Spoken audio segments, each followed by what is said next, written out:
Just gonna go over a few things that have been going on this week and things that y'all will definitely want to be aware of before Katie shares some awesome social media stuff that is like her lane. She is so good at it.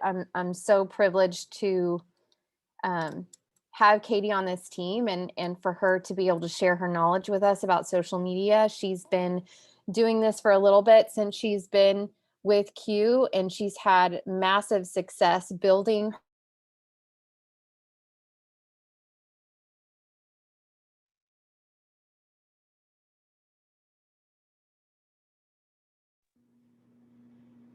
Ashley, you're gone.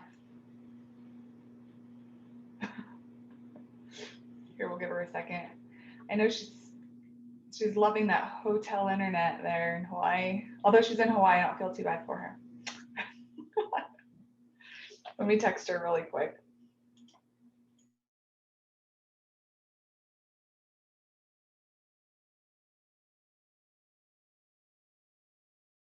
I mean, she has a beautiful glow.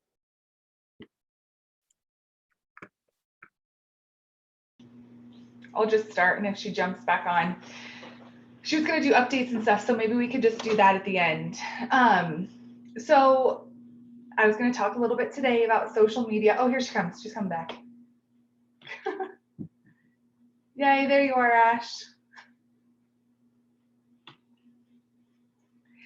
While she's getting set up, I'm just going to let you guys know, for those of you who've been here for a while, the things that I'm going to cover with social media is nothing new and nothing profound, but we have a lot of new people joining us. So it was kind of like, let's get back to the basics. Let's talk about social media, talk about some of the strategies that we could all be using.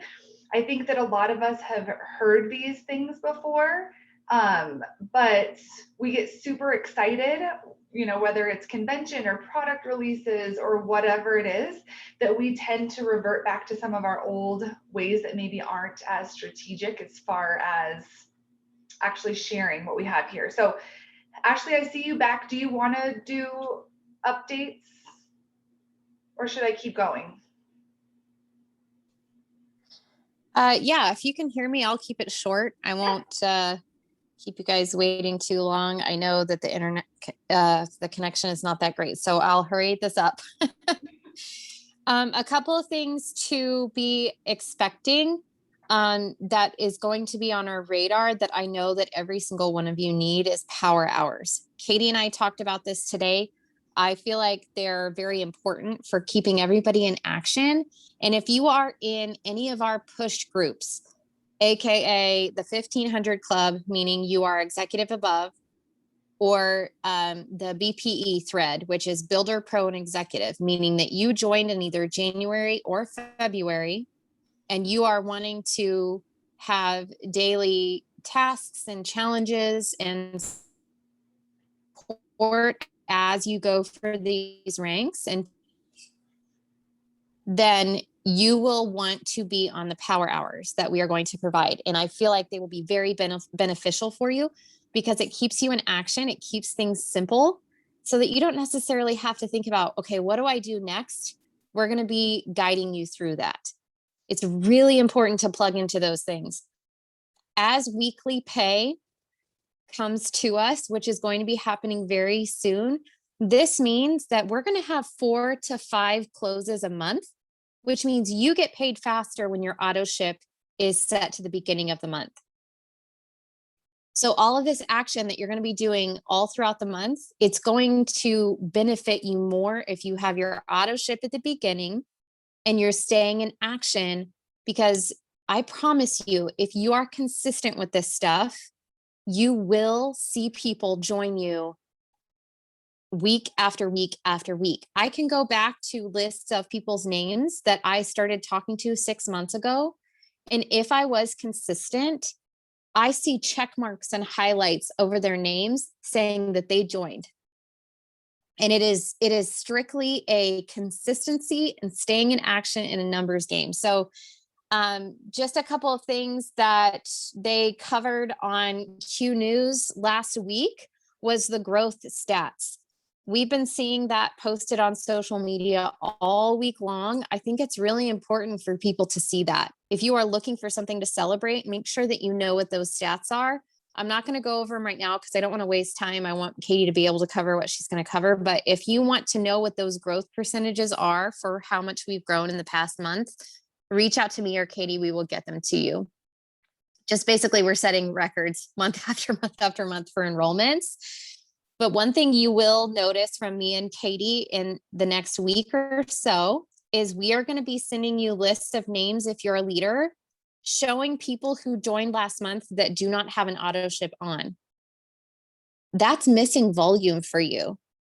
And so it's not necessarily us like getting on your case. It's us saying, hey, you could already be paid by now if the people that joined you wanting to make a paycheck had their order through, because they would get paid too. So you're going to see that communication being pushed through from us.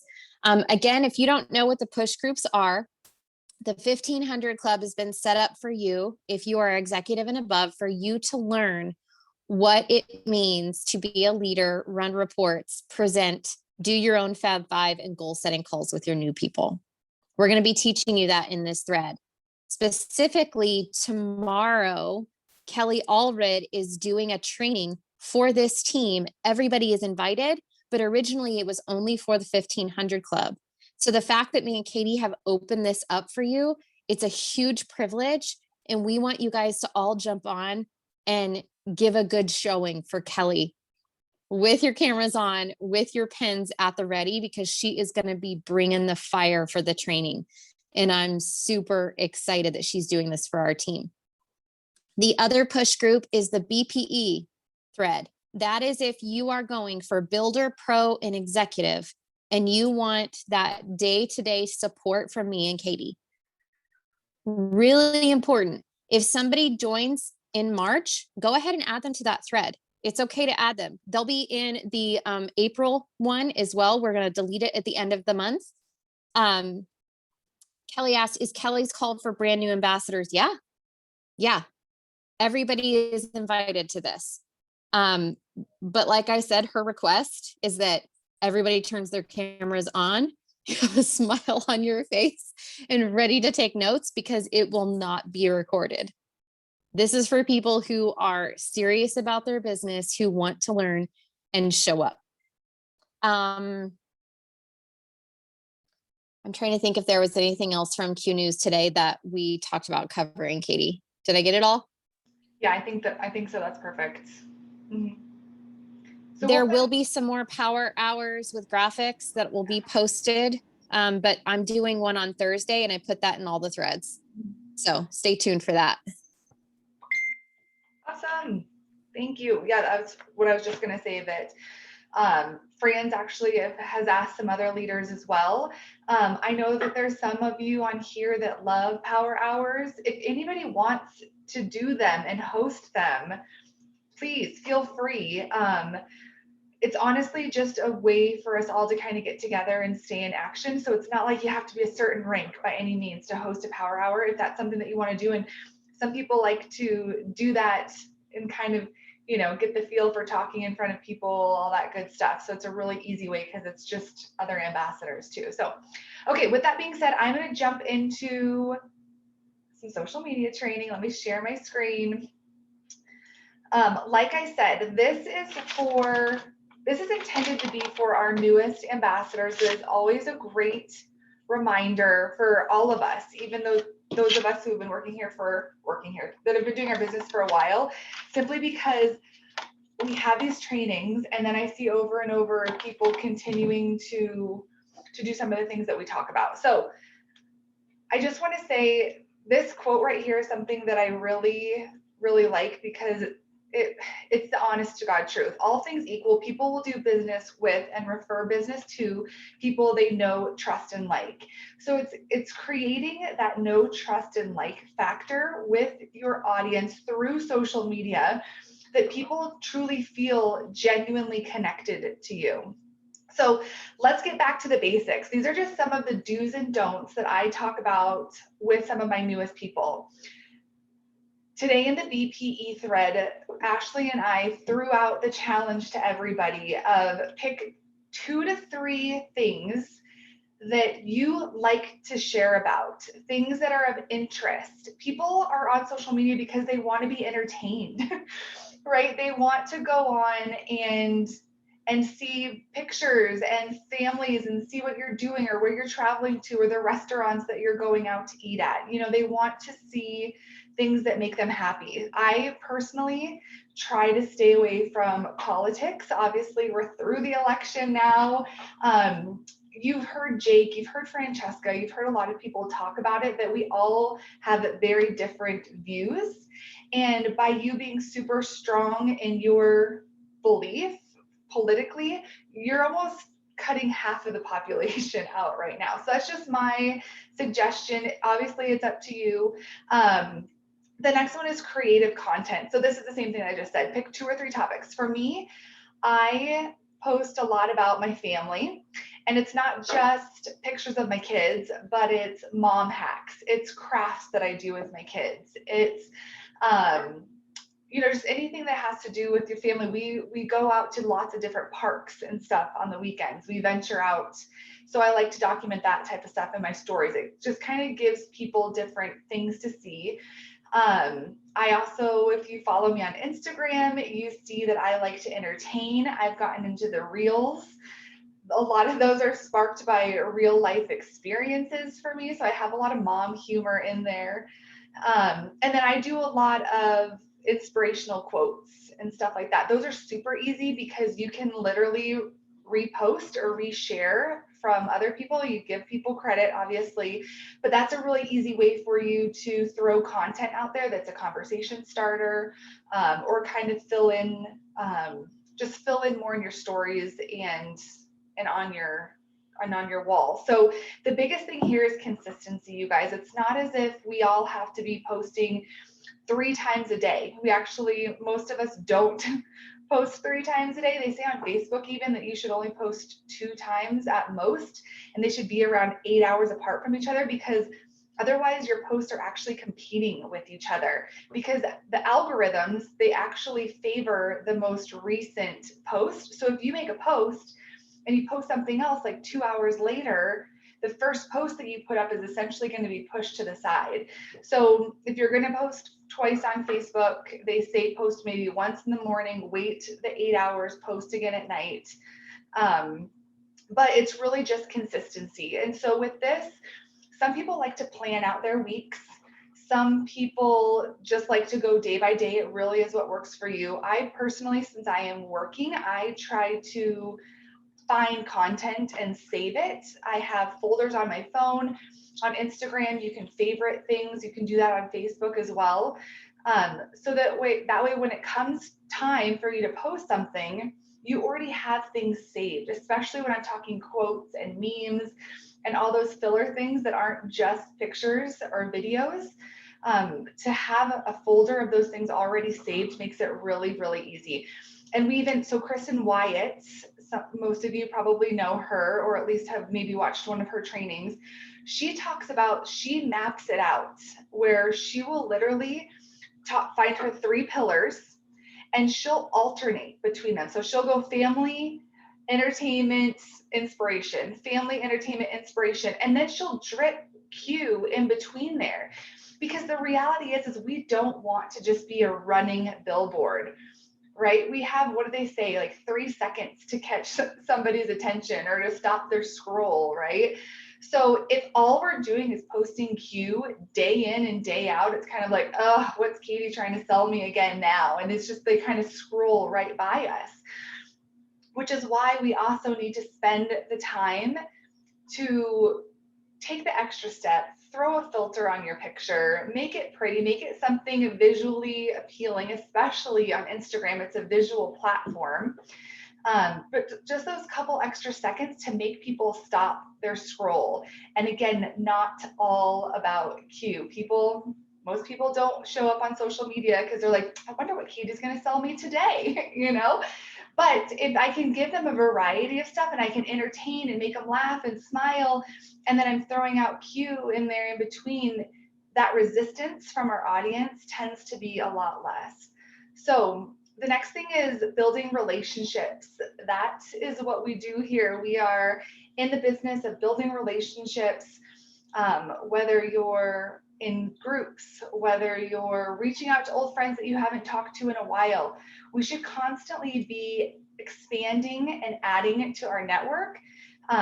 Whenever I accept a friend request or I send a request and they accept it, I send them a simple, I appreciate the connection, looking forward to getting to know you better. Something like that. Then you know if those people respond to you, you know that they're more likely social, they're willing to engage, all that kind of stuff. But I also like to just say something. You know, I can't even tell you how many times I get friend requests and I'll accept it, and then I don't hear from them. It's like they go into the black hole. And I'm like, why did you even ask to be my friend? It's so random. So just a little connection. I don't personally like to do the, hi, my name's Katie, I'm from Colorado, I have 2 kids, I work full time, da da da da. It just seems very MLM-y to me. Like, I know when I get those messages with those long messages, essentially I know that that person is with a company. I'm not saying it's wrong. If that's what you like to do and you're getting good feedback from it, then by all means. It's just not something that I do. But again, there is no cookie cutter method. I should have said that at the very beginning. What works for me and my audience might not work for you. So it's a lot of throwing out there your content, seeing what gets attention and interaction, and continuing to build off of that. So the next thing I want to stress is using the latest and greatest social platform offerings. It was almost a year, maybe more ago, where they said that 99% of social media is going to be video, and we've seen that now with Reels. People using their stories as a way to put their face on camera and talk. I know that that's very scary for a lot of us. I hate doing lives. It doesn't bother me, or I don't mind as much if I'm talking on a story. Like today, I did a little 15-second clip about a Target find that I found. But it's just, again, you're getting that interaction. And for people to feel like they know you, they need to see your face. They need to hear your voice. That's another reason why I don't like just throwing up stock photos of things. I have some examples here, so I'm going to get into that a little bit more. But also for those of you who utilize Instagram, I personally have a creator account, so I can track my insights. I can see who is, sorry, I'm reading the chat and I need to stop because I get distracted. I can see who my demographic is. I can see what time of day people are most active on Instagram, and I can see the posts that are getting the most engagement. And that goes back to what I'm talking about. What are the 2 or 3 topics? When I started posting a lot of memes and a lot of funny content, I was getting a lot of interaction. So I started posting more and more of that stuff.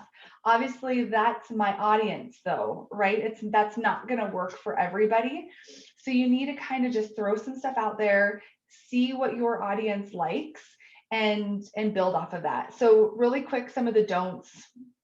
Don't allow for the Google factor. I'm going to get into that in a second, so I'm going to hold off. The impersonal cold messages.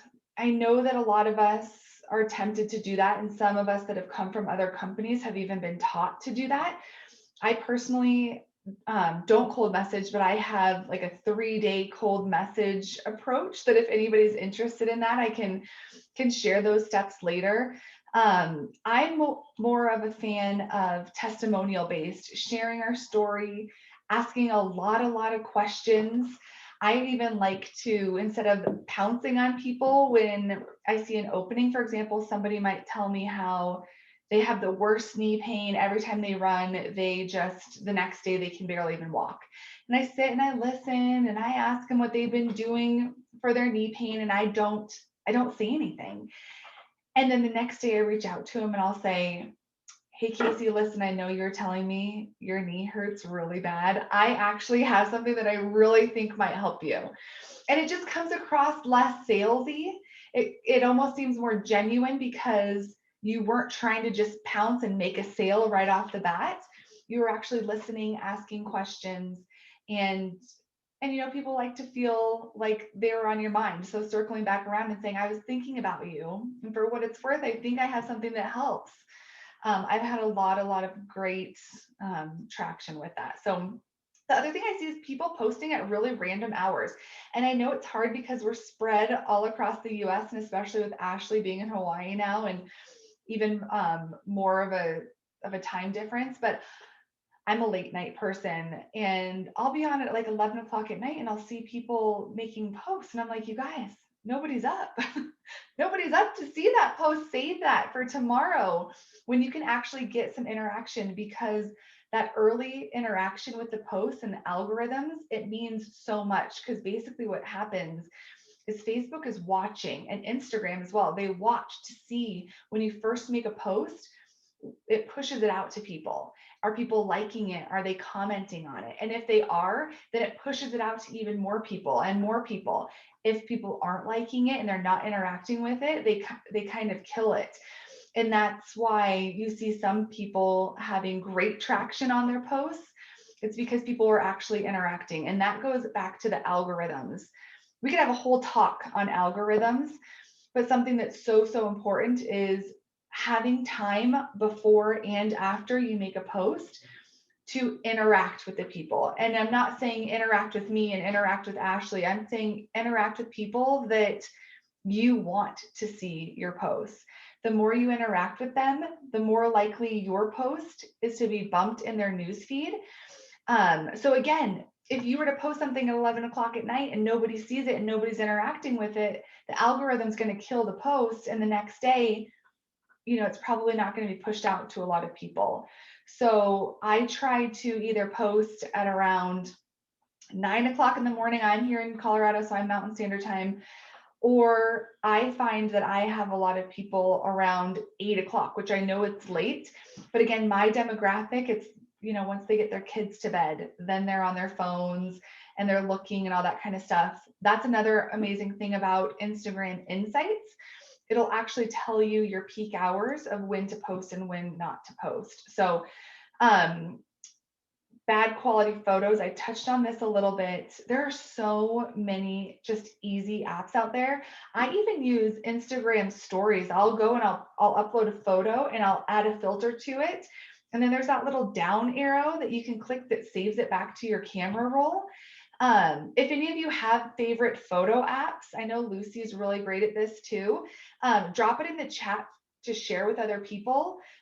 There's a couple that are super easy that all you do is you upload your photo and it automatically adds all of the filters for you. So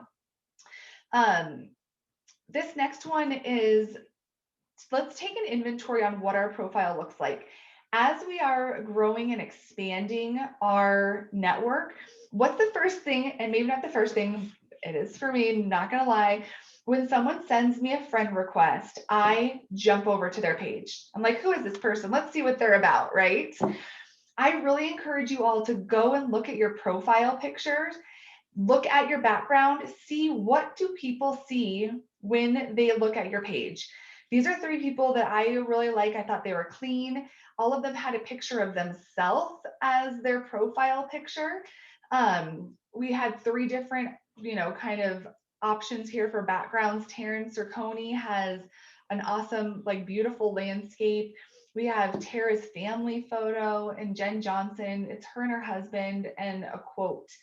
So I thought all of these were very visually appealing. You can tell that they had, even our iPhones now, the cameras are so good. You could just do a filter and it looks awesome.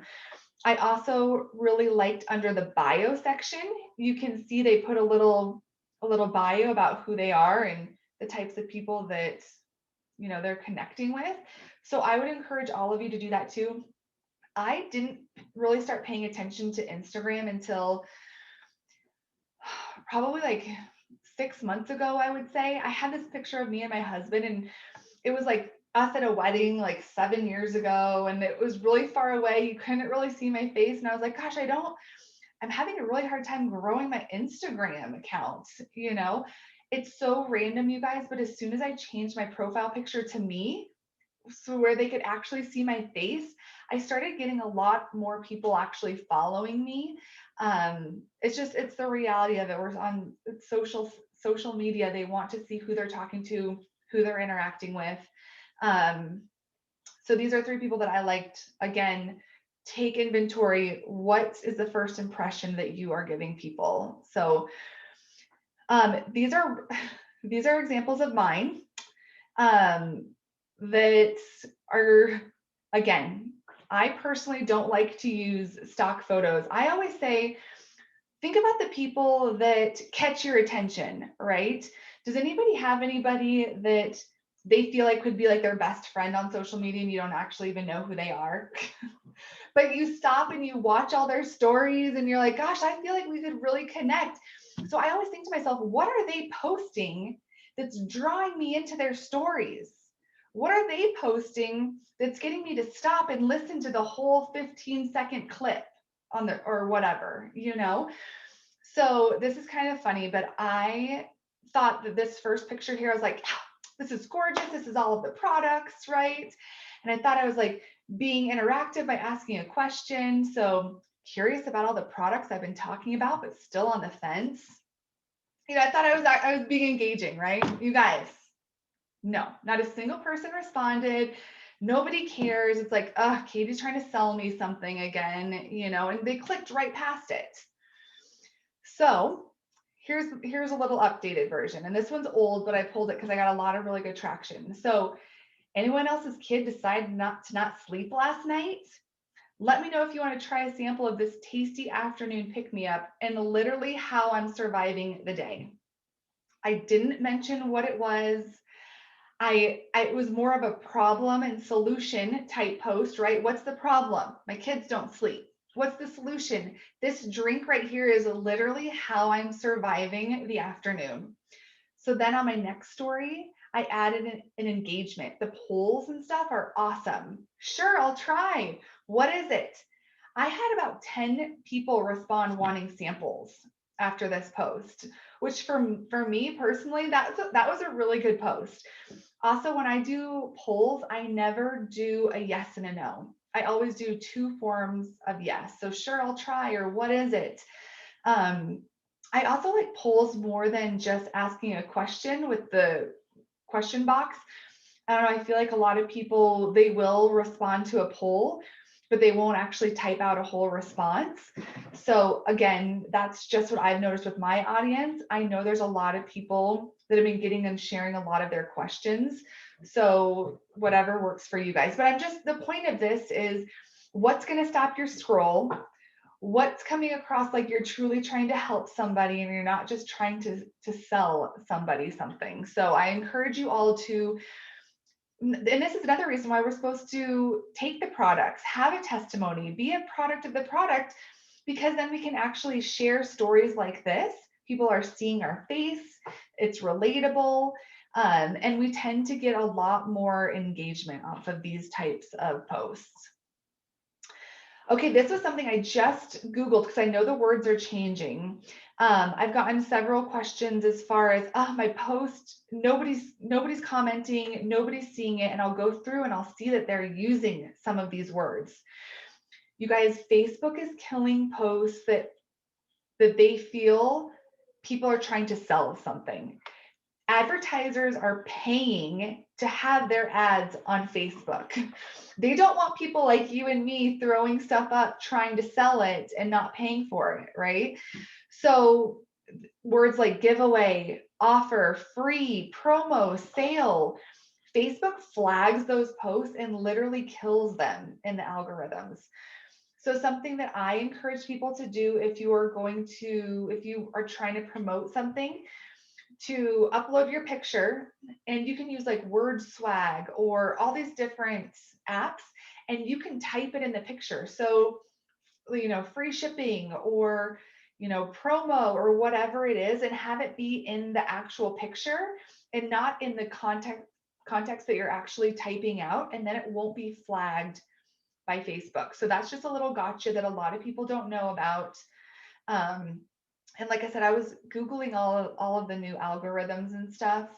And this was one thing that still I was reading on all of the different blogs. So what's my time here? I know I was trying to keep it short. Another thing that I want to encourage you guys is, I'm going to stop sharing here, is again, the videos. You guys, I know we hate videos, but as we continue to progress with social media, right now they're already rewarding people so much for the newest, the newest tools that they're throwing out there. And it's only a matter of time until you're going to go through and it's going to be all video. So I challenge all of you, whether it's a live or even in your stories, which stories are a little less intimidating because you can put a filter on, it only has to be 15 seconds, whatever it is, to go and try to create an experience. If you're reading a book and something really stood out to you, go share that with somebody. If you're making a new recipe and it turns out really well, just videotape yourself stirring it, and then the next one sharing the recipe. I'm always searching for new recipes. What experience are you trying to create for people? That's what's going to make us relatable. That's what's going to connect us with people. And just continue to drip social media, or continue to drip our Q business in between. I was going to talk to, it's mostly for Instagram. Hashtags aren't really a thing on Facebook. There's a app called Hashtag Experts where you can actually type in a hashtag. Like, say for me, I put in mompreneur. It's, obviously a play on words. It's something that I use a lot on my Instagram page. It will then pull up all of the other niche hashtags that kind of go with that. And it'll show you the popularity of it too. Because the reality is what we post on our page, you can reach, however, hundreds, thousands, millions of people through hashtags. So posting on your actual feed is a way to reach people outside of your network, where your stories are kind of a behind the scenes, day-to-day. You're already warm market. It's already your friends. It's your current audience that's seeing your stories.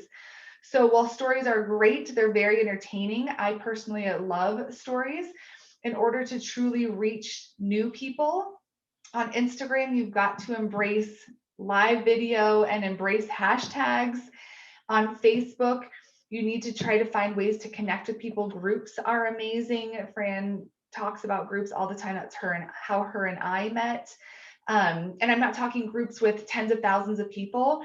I think she says she looks for groups of like 750 people or less, to the point where if you were to interact and make posts or comment on people's posts, your name is going to start to be recognizable. If it has 10,000 people and you're in a Instapot group, I don't know, your name's never, it's going to be hard for people to recognize your name. So groups are not the fast way to build your network. But again, we're always trying to move people from our cold market to our warm market. And groups are a great way to do that. You're building relationships, you're building that trust. We're not going to groups to talk about our business. That was something that was brought up to me, is people are like, well, I can't talk about my group or my business. And I'm like, you're not supposed to. You're there to build relationships. So those are my kind of quick tips and tricks. I know so many of you on here are amazing with social media.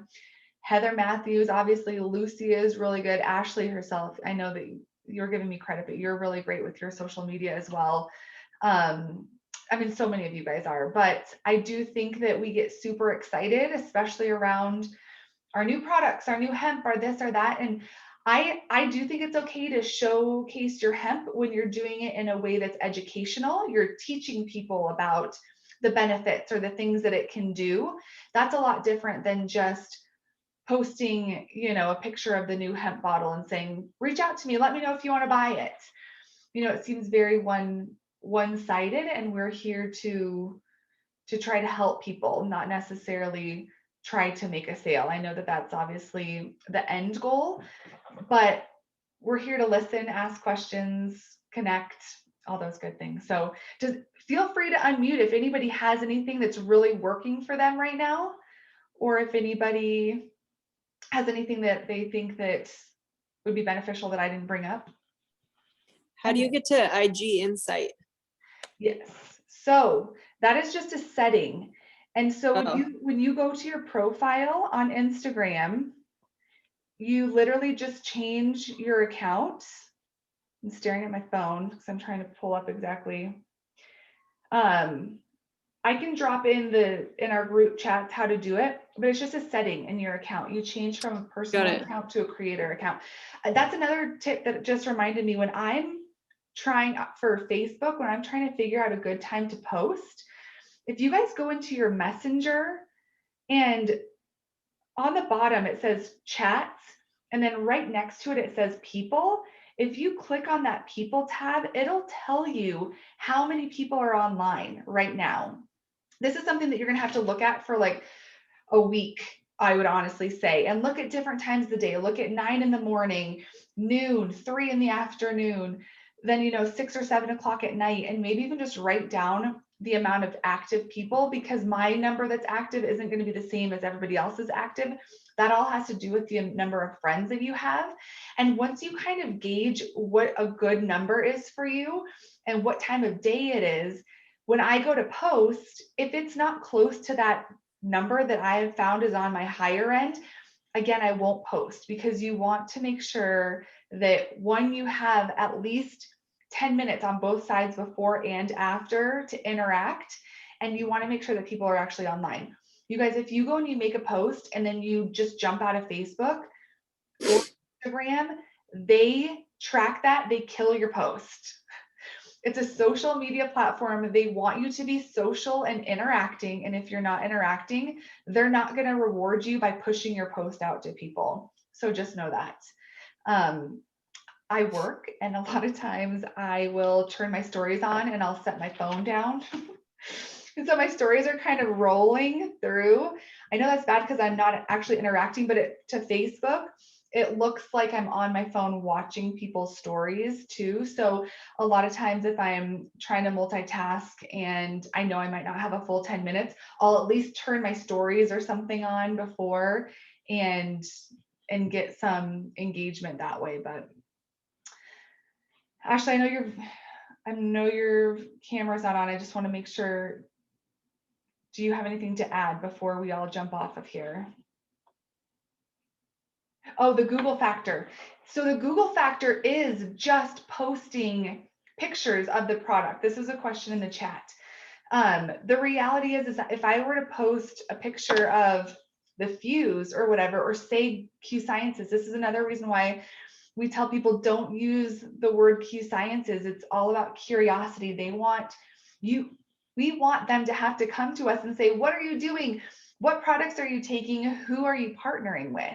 If we're spewing all of the information out to people, they're sitting there, they're Googling, they're looking at reviews from 5 years ago, all that kind of stuff, then we can't guide the conversation.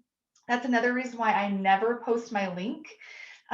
There's so many different products that we have that I like to ask certain questions. I like to be able to help guide the conversation and help guide the direction of the products that would work for them. People easily get overwhelmed, and you don't want to just simply send your link to somebody. That's just been my personal opinion. People get overwhelmed, they jump off, or if you post your link in your stories or on your post, you never even know if they go to your page. So how are you going to ever follow up with them, right? So that's what I mean with the Google factor. Less is more. Curiosity posts. We don't want to put it all out on the table. And then it just starts conversation. So, oh yeah. Amber said Facebook and Instagram like to be used as separate platforms. So don't link your stories and posts. I'm really bad about this because I do that. But I have read that they like you to do it separate. So yes, hashtags, create hashtags, save them in your notes so you can just copy and paste them. That's what I do. I have separate groupings of hashtags if it's for a business post, if it's for a funny mom reel, if it's for an inspirational quote, because you can use 30 quote or 30 hashtags, you guys, and I always use 30. But I tell you what, sometimes if I'm sitting there and I'm like, I don't know, it's like hard to come up with 30 on the spot, right? So a lot of times I'll save them. And how I came to find some of mine is I found people that I really related to on Instagram, and I would look through their stories and I would see what hashtags they were using. And I click into them, and you kind of just have to dig and see what kind of people they're attracting. Again, my hashtags, don't go and just copy my hashtags, because my hashtags probably aren't going to work for you and your audience. They're specific to the person that you're trying to attract. So again, it goes back to Tara Truex's training from convention. Who is your ideal ambassador? Who are you trying to attract? Let's create an experience. That's why even taking a picture of the Zoom call, right, and posting it on your stories, people like that community, sharing who we are and what we're doing.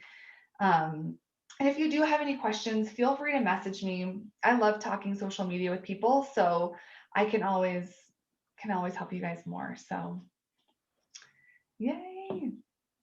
Anyone else have any other? Yeah, I was gonna say real quick, I kind of do the same thing with hashtags as you do, and I have folders in my phone where I can just go grab, copy and paste, whether, so like on my Instagram, I do a lot of, home improvement DIY stuff. So I have like a farmhouse one that I labeled as, I have a Q Sciences one, I have like mompreneur, and Yep. it's the same thing. It's so easy to just copy and paste those after looking them up and making sure they're valid.